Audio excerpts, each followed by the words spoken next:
పూర్వం సంపద కోసం ఆలయాలను ధ్వంసం చేశారు.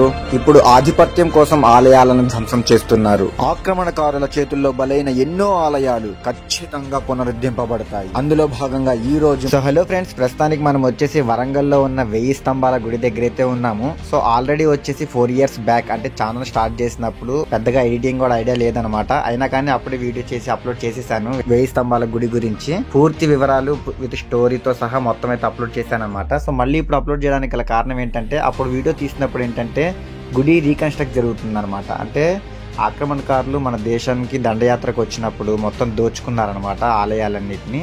సో అప్పుడు ఆలయాన్ని దోచుకోవడమే కాకుండా ధ్వంసాలు కూడా చాలా చేశారు. అందులో భాగంగా ఈ ఆలయం కూడా ఒకటనమాట.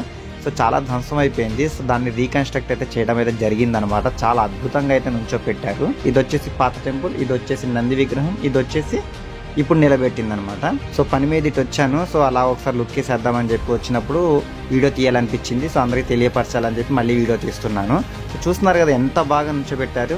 తెచ్చుకోలేదు, లేకపోతే డ్రోన్ వ్యూ కూడా ఖచ్చితంగా చూపించేవాడిని. చాలా బాగా అనిపించింది అనమాట. అప్పర్ వ్యూ వచ్చేసి నక్షత్రాకారంలో. ప్రస్తుతానికి మనం దగ్గరికి వెళ్ళి చూద్దాం. సో చూస్తున్నారు కదా నంది విగ్రహం. సో ప్రభాస్ అన్న వర్షం మూవీ సినిమా షూటింగ్ కూడా ఇక్కడ జరిగింది. సో కాల్ కూడా ఎరగొట్టారు. పాత వీడియో చూపించాను. ఇప్పుడు మళ్ళీ దాన్ని మళ్ళీ సేమ్ స్టోన్ తో అయితే అటాచ్ చేసి దాన్ని రీబిల్ట్ అయితే చేశారనమాట, ఎక్కడ క్రాక్ వచ్చినట్టు తెలియకుండా. సో ఇప్పుడు మనం రీబిల్ట్ చేయబడ్డ గుడి లోపలికైతే వెళ్తున్నాం అనమాట. సో బయట నుంచి చూస్తుంటేనేమో చాలా బాగా అందంగా నుంచోపెట్టారు. కానీ లోపల నాకు ఏమనిపిస్తుంది అంటే, నాకు నమ్మకం లేదు దొరా అని సినిమా డైలాగ్ ఉంది కదా.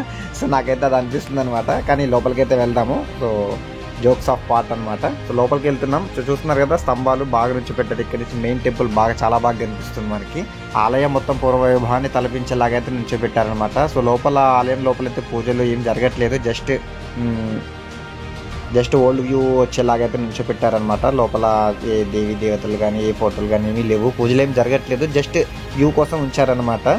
సో మనం డ్రోన్ కూడా తెచ్చుకోలేదు. అప్పర్ వ్యూ చూపిద్దామంటే ఇదేంటంటే నక్షత్రాకారంలో ఉండేటట్టుగా డిజైన్ చేసి చేయబడ్డాయి అనమాట 2 గర్భగుడులు. సో ఇది ఫ్రెండ్స్ ఫైనల్ గా అయితే మనం కోల్పోయిన పార్ట్ ఆఫ్ టెంపుల్ భాగం అయితే రీబిల్ట్ అయితే చేయడం అయితే జరిగిందనమాట. టెంపుల్ గురించి ఫుల్ వీడియో వచ్చేసి మన ఛానల్లో ఉంది విత్ హిస్టరీ అనమాట. సో ఎవరైనా చూడాలనిపిస్తే చూసేయండి. వీడియో లింక్ వచ్చేసి కింద డిస్క్రిప్షన్ లో కూడా మళ్ళీ మెన్షన్ చేస్తున్నా, చూడాలనిపిస్తే చూడండి ఎవరైనా.